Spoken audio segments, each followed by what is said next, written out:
Here we go. Welcome in, everybody. Let's make sure that we got our, what's it called here? Hopefully I don't have too much garbage here in the background because it is the holiday season, so everything is effing everywhere. We'll give everybody a couple of minutes to jump in here. Let's adjust this just a bit here. Probably bring that a little bit closer here. Tighten that shot up. Get it tight. Get it tight. Let's see. Is this going to go live here? Are we going live? Are we live? I feel like we're live. We're 34 seconds in. It hasn't showed up on my actual YouTube page yet. This is ridiculous. All right. Hopefully everybody had a good weekend. We'll wait here. We'll let some people jump in. Oh, we got a couple people watching now. Is this thing going to go live so I can do a sound check or what? We good? There we go. All right, sweet. We can actually hear it now. Let's adjust this number plate. There is that. All right, sweet.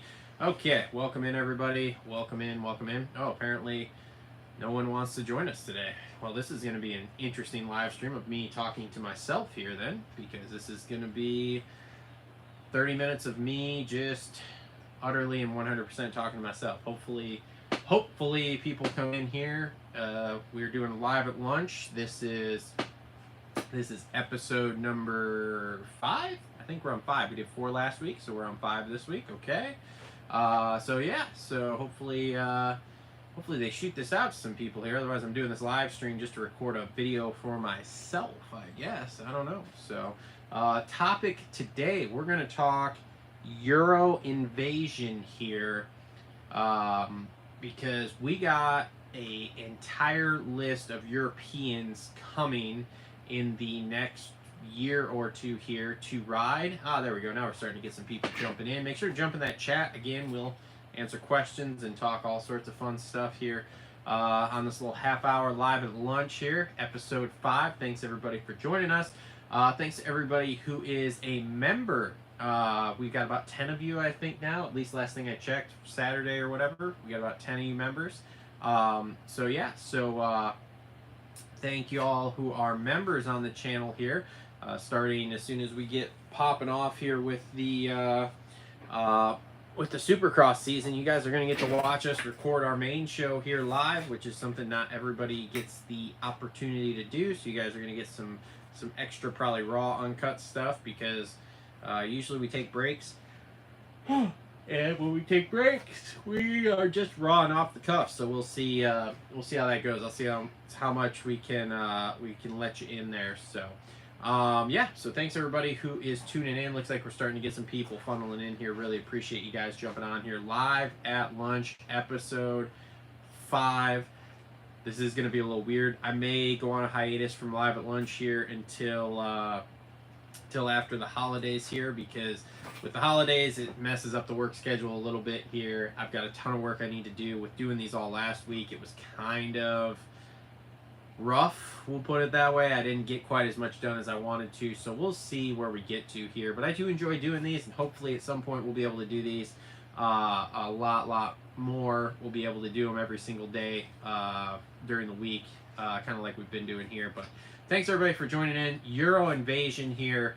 We've got all sorts of guys coming over, so we'll wait about 15 more seconds here. We'll start jumping into the topic. Make sure to hit that that like button down there. Make sure to hit that bell notification if you guys are subscribed, so that you guys get notifications when I am going live like this, because you never really know what I'm going to do live at lunch here. I try to put it up early. I meant to actually put it up before this morning here, but didn't get to it. So anyway, all right, we'll jump into this here. So the Euro invasion that's coming here, we're starting to see this trickle in here, and thanks to my boy Jace over at Gypsy Tales, we are starting to see why we're getting somewhat of a Euro invasion. And I know we've had this throughout the years, and to be honest, it's probably the same reason that it has been for years here, is the GPs just don't pay anything. As much as we badmouth the US series, at least they pay a little something. Now, maybe pennies, it may not be as much as we all would like it to be,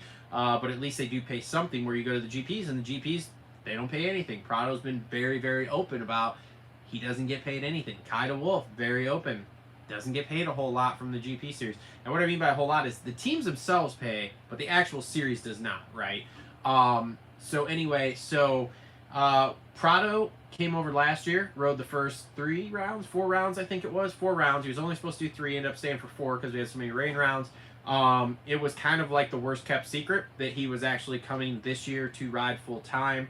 We all knew his contracts and everything were up at the end of the 2024 season in Europe, and so we all kind of knew that he was going to show up here. So, and lo and behold, here he is. Okay, he's riding for Kawasaki. He's on a Fox deal now, and he's here. And again, probably making a couple of $1 million a year easy from the team, which again, that's normal, but he will make a bunch more, I assume, with the series and everybody paying him out. Now, how's he going to do? Well, we talked about this on the 450 preview show that we think Supercross is going to be hopefully a just get through it type situation there. Don't kill yourself. Don't end up, you know, torpedoing yourself into the ground here. Make it to outdoors. For outdoors, you can really do some things because you're used to riding outdoors. And then get to next year healthy, and then we'll go from there. So Prado is like the first in a line of dominoes here that's falling. Now, it's been long rumored that Herlings was going to come over. I don't believe that's the case. I've heard different opinions on this throughout, whether he's going to come over. He said openly in public that he wants to ride his last season here. He wants to finish out his contract in Europe, which is questionable if that's going to happen with everything that's going on with KTM here, and then come over here and do a season, maybe 2, of the outdoor series here. But, you know, Herlings wants to come over and go on an outdoors only deal, which we don't really have very much of over here. Now, don't get me wrong, he's Jeffrey Herlings, so I definitely think that could be a thing.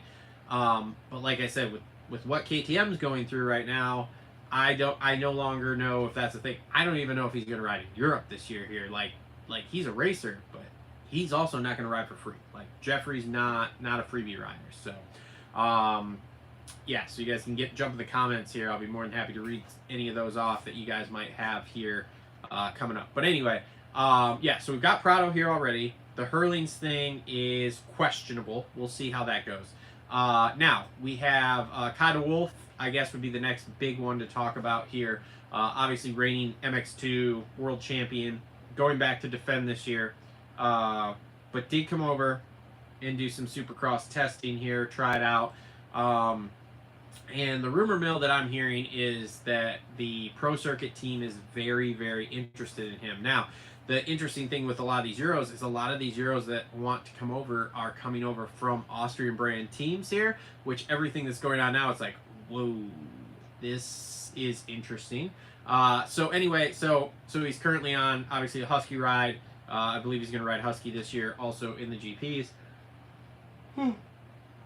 But, from what I understand, there's a high probability he is going Pro Circuit next year. Now, who gets the boot then from Pro Circuit? That's a great question. I'm not sure.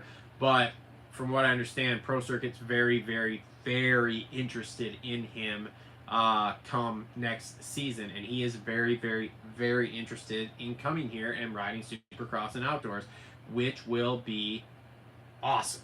Kai's a great kid. He's got a lot of style. I'm super interested to see him here riding. Now, he's questionable as to how he actually does. Supercross looked a little bit rough. We all know Kai's not really scared to send it. So I'm not exactly sure what that means as to how his entry. Sorry, I don't know what's happening today. How his entry into the series would go here. But I'm excited for him. Needless to say, before he crashes out and can't ride anymore, you know, because he gets hurt or whatever, he would throw some awesome whips and probably have some highlight moments doing some things. So, DeWolf coming over sounds like it's pretty much a done deal for 2026 here, which I assume it will be, because I assume the Husky team over there is shutting down after this year too. So, will not be surprised to see him. Now, next couple Euros that we're going to talk about here, the Coonan brothers, right? Now, this is a Lucas Myrtle brainchild here. And the Coonan brothers, that whole situation surrounding them, super interesting. So it's been rumored for a long time. We talked about it all year, me and Justin, that they were coming this year. They were going to come in 25. Obviously, that didn't happen. Now you've got Lucas, who's never won a 250 title, has moved up to the 450. because they needed a 450 rider. And then you got Sasha still in the 250 class. They're all on KTMs now. There's a lot to unpack here. Like, this was a weird move, but we didn't quite know the KTM situation was as dire as it was when this move happened. And now that it's happened, it still has me scratching my head a little bit. I don't know if these brothers will ride for free / essentially pay to get themselves to the races here to race the KTM if KTM doesn't have any money and isn't going racing in Europe. I don't know how this is going to work. Now, what I do know, and to be honest, I don't know how this is going to work when they come over here, because we were already kind of scratching our heads of where exactly they were going to go with the whole Husky and gas situation being the way it was, and that's before we find out all this information on the KTM deal. So now with the whole KTM deal going on, it's like, what the F is happening? I don't know. I don't have any idea. I don't know where they would go. I don't know what they would do. I mean, is Lucas going to drop back down to a 250? Is he going to continue to ride a 450? Is he going to come over and just jump right in the 450 class over here if he does make it through all year on a 450 in the GPs?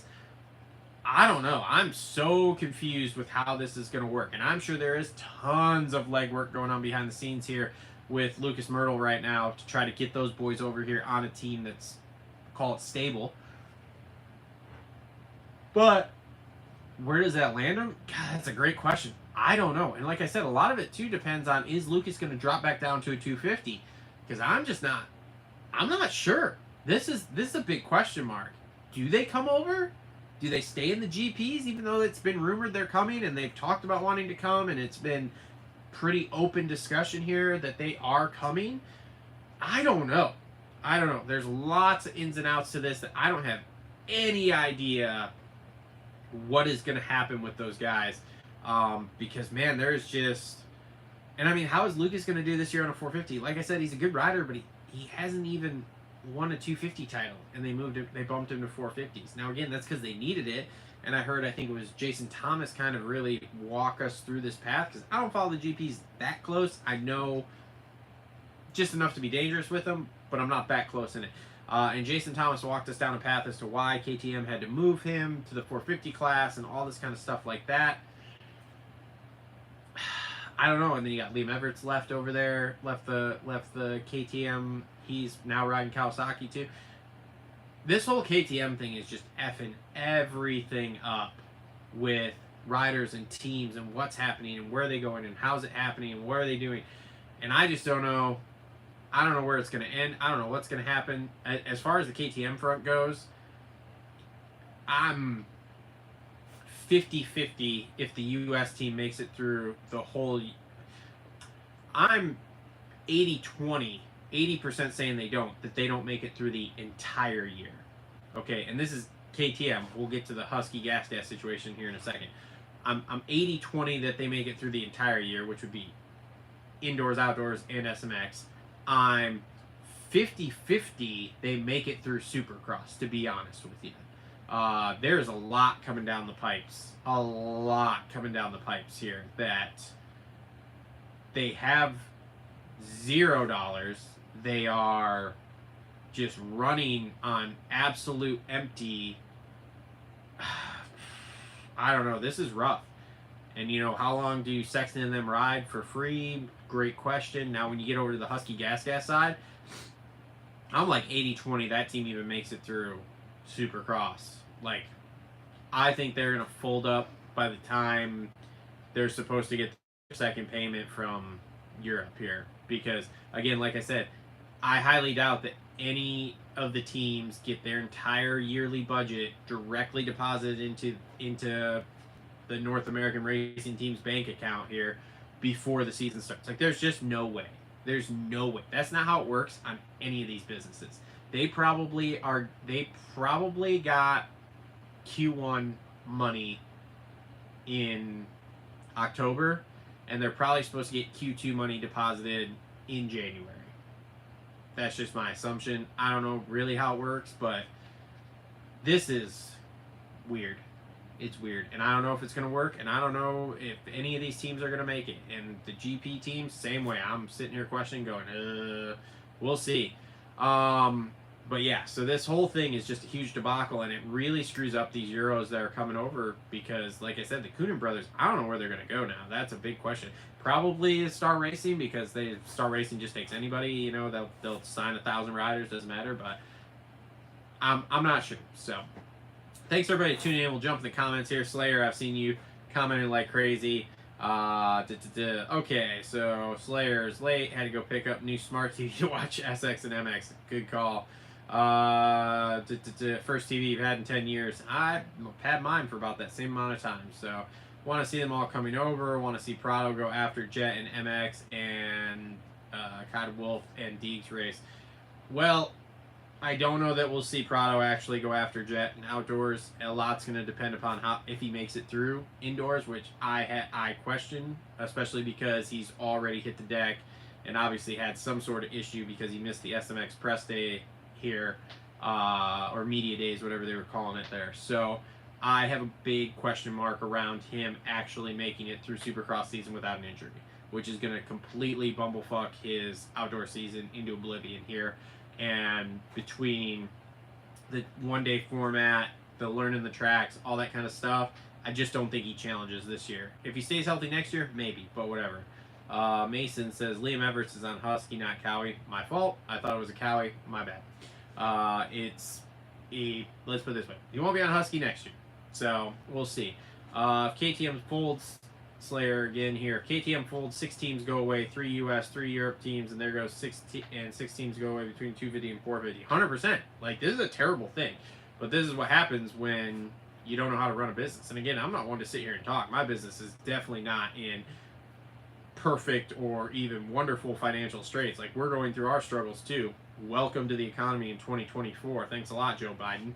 But I don't know. I don't see it happening, to be honest with you, because unless, like I said, with KTM here, unless Red Bull carries it, I don't see the KTM money carrying it. And with the Husky Gas team, unless Rockstar carries it, I don't know, man. This is going to be rough. It's going to be a talking point, and I mean, how are these guys going to do? Like, let's face it, your entire career, or well, your entire work for the season here is basically up in the air because you just don't know if you're going to get paid. I mean, I heard yesterday that KTM hasn't paid, like, the factory workers, I guess is what was insinuated there, the factory workers since November. So, like, if they're not getting paid, do you think these riders are getting paid? And on top of that, the restructuring court that they're going through is freaking, I mean, they've already chopped the Moto2 and Moto3 teams from the KTM MotoGP division and told them they have to renegotiate contracts with the MotoGP riders because they're not approving that. So, like, you mean to tell me that all these other arms here of racing, everybody's just cool? Like, no way. No way. This is going to get worse before it gets better. So, I don't know exactly, like I said, where it lands, but it's not a great look here for anything in the industry. So,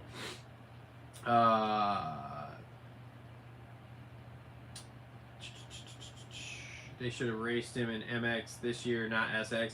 I agree, Slayer. They should have just held off with Prado, had him do a full off season, had him do like basically train Supercross while the guys were racing, and then come out, do outdoors, and then do Supercross next year.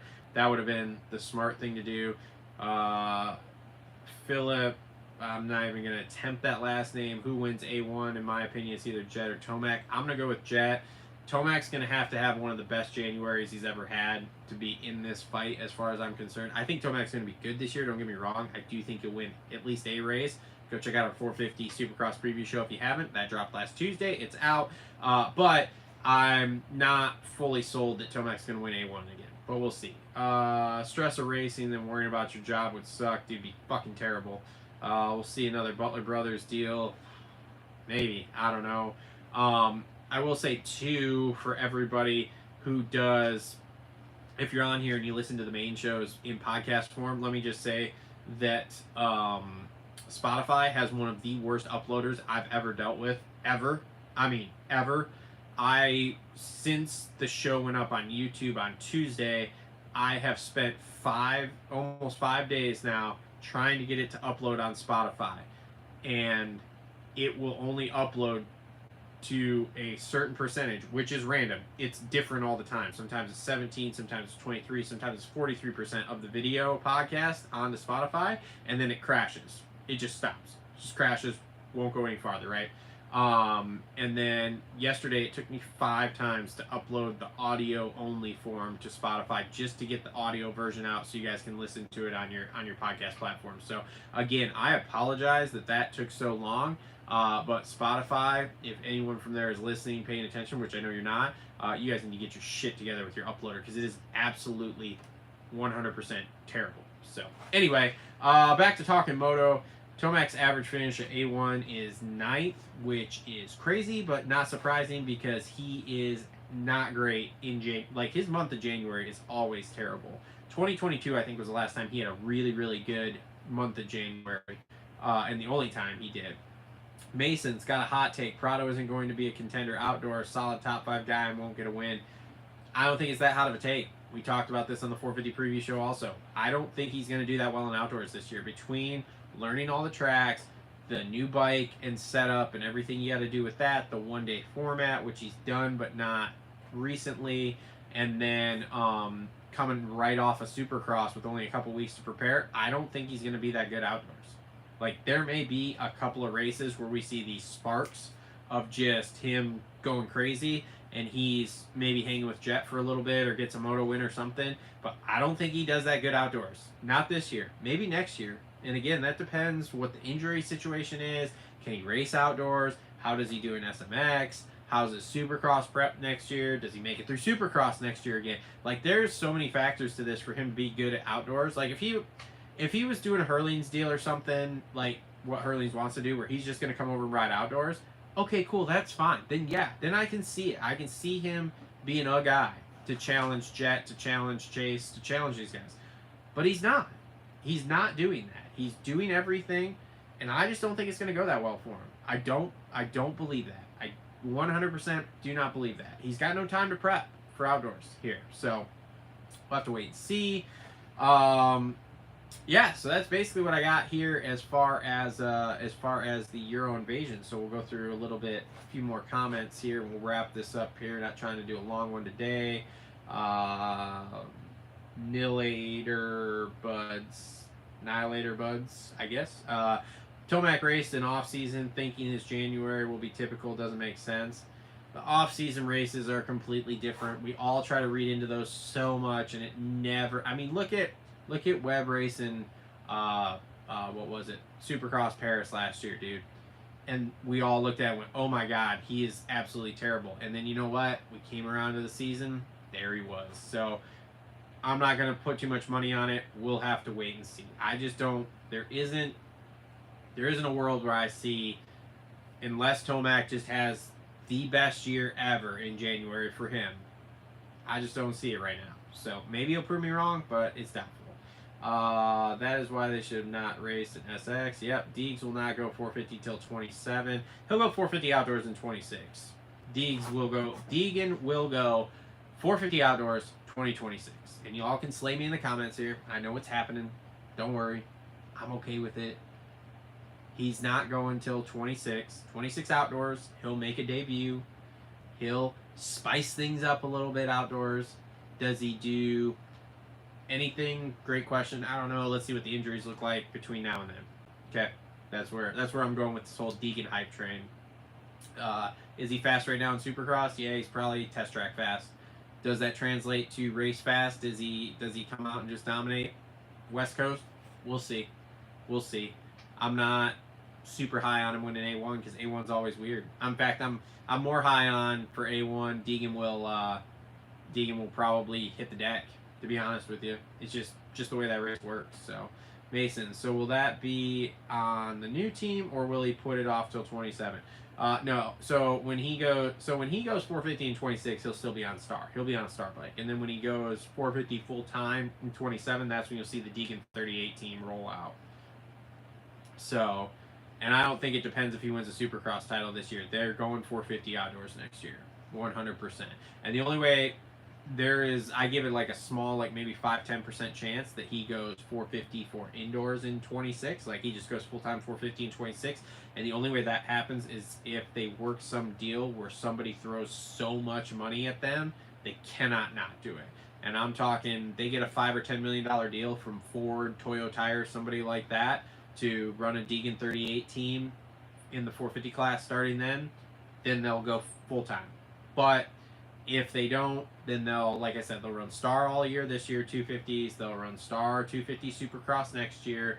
They'll go 450 outdoors, and then they'll go 450 SMX. And then coming in 27, they will switch the Deegan 38 team there, and that'll be 450s for sure. So, all right, so we're going to start winding this down here. I want to thank everybody for tuning in again. Make sure to join the members area. At the very least, please hit that like button, that little thumbs up down there, subscribe. And hit that bell notification so you don't ever miss any of these live at lunches here. I'm going to do some more before the beginning of the season, but I just don't know that I'll do any here the rest of the week. I got to kind of get through some work after the holiday here. So last call for any questions, if anybody has anyone. Thank y'all for tuning in here. Thanks to our sponsors on the channel too. There's going to be links in the description down below. They help us be able to do this and keep this light on above me here to keep me in focus and everything. So again, a little bit shorter of a live at lunch here, but I enjoy doing these. If you guys like them, comment below. Thanks everybody for tuning in here. Doesn't look like we got any more comments. We'll see y'all on the next one. Merry Christmas, Happy Holidays, later.